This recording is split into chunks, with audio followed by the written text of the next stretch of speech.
To many, the PlayStation brand has been about pushing the boundaries of play, but the name represents more than just its family of consoles. It represents a fundamental change in the way that we think of games. Whereas games were originally considered toys for children, PlayStation has always strived to prove that they can be much more.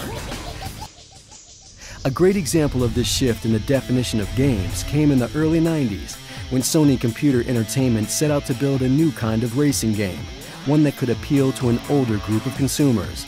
That game would go on to become Gran Turismo, the first mass-market driving simulator. Armed with a staggering list of 140 licensed cars, 11 real-world tracks, and a simulation driving experience, Gran Turismo would quickly win critical praise and go on to sell 10 million copies. It would also spawn a long-running franchise that would sell over 60 million units worldwide and change the way gamers would think of racing games from an arcade experience to a real driving simulator. Gran Turismo highlights how PlayStation changed people's perceptions on racing games, but redefined the gaming experience in many other genres as well.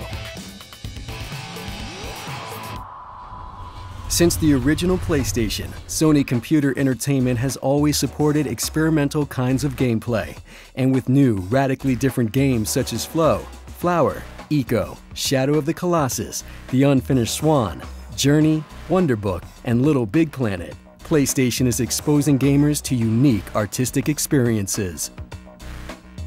These games do not follow the path of traditional games.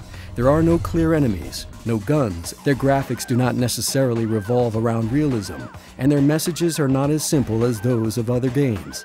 But these experiences stand apart from other games with social commentary, experimental gameplay, unique graphics, and in Journey's case, Grammy-nominated soundtracks.